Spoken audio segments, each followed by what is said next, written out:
Welcome to civil services study. Welcome back. Practice set number 196 लगाते हैं Uttar Pradesh PCS प्रारंभिक परीक्षा के लिए 2020 में जो होने वाली है 11 अक्टूबर को।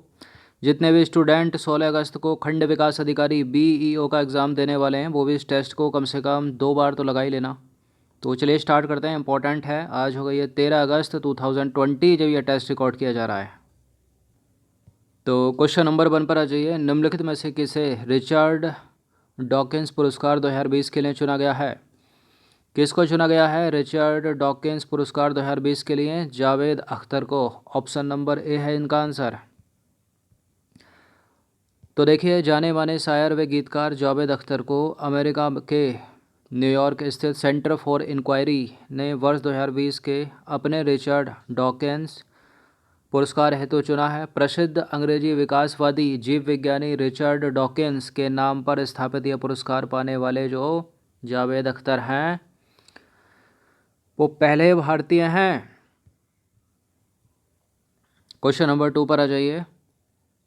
निम्नलिखित में से कौन संयुक्त राष्ट्र महासभा के 75वें सत्र हेतु अध्यक्ष निर्वाचित हुआ है?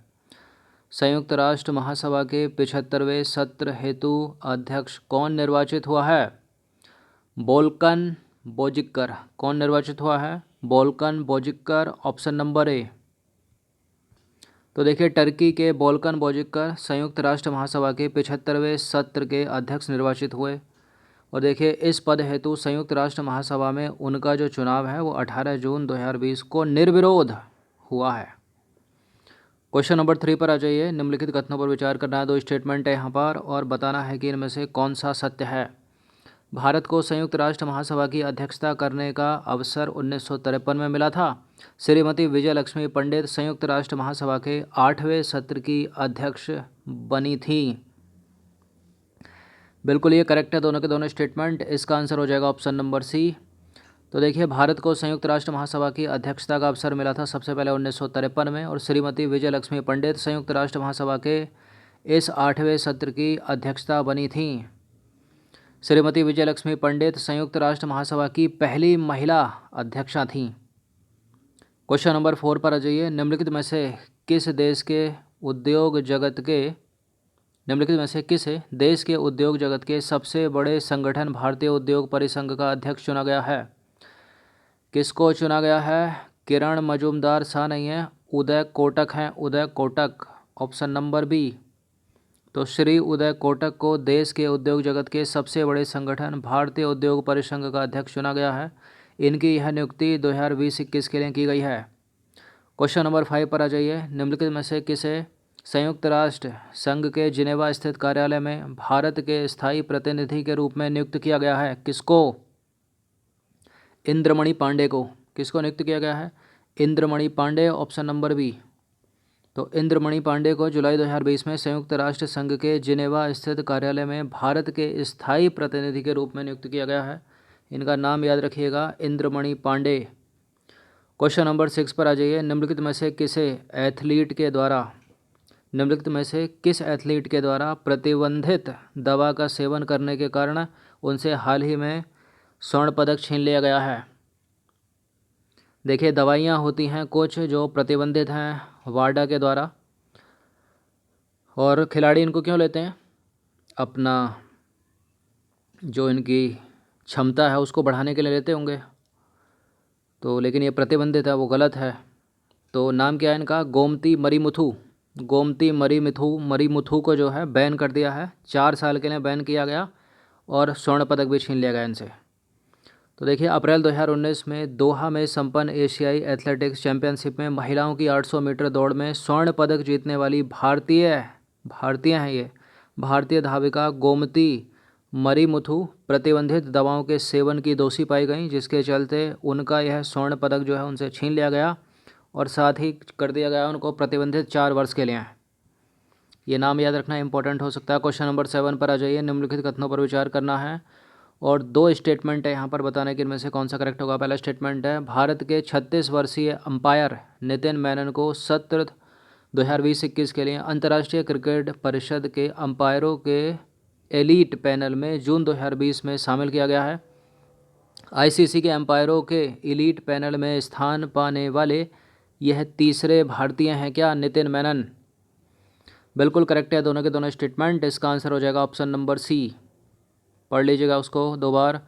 क्वेश्चन नंबर 8 पर आ जाइए। फीफा के महिलाओं के 9वें विश्व कप की मेजबानी निम्नलिखित में से किसे प्रदान की गई है? फ्रांस को, ऑस्ट्रेलिया, न्यूजीलैंड को, ब्राज़ील को, अर्जेंटीना को। किसको प्रदान की गई है?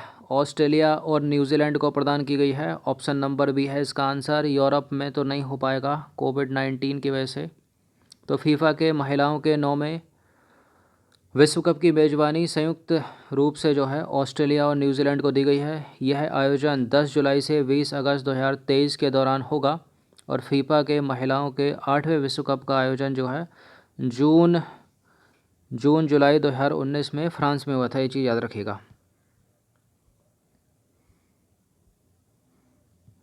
क्योंकि इंफ्रास्ट्रक्चर सुधरने में यूरोप का समय लग जाएगा। क्वेश्चन नंबर 9 पर आ जाइए। निम्नलिखित में से साइबोर्ग क्या है? साइबोर्ग क्या है? तितली की प्रजाति, पौधे की प्रजाति, तितली की प्रजाति, पौधे की प्रजाति नहीं है, एक रोबोट है। रोबोट, एक प्रकार का रोबोट है साइबोर्ग। तो साइबोर्ग ऐसे रोबोट को कहते हैं जिसमें इंसान का दिमाग और कुछ अंग जो हैं काम करते रहते हैं।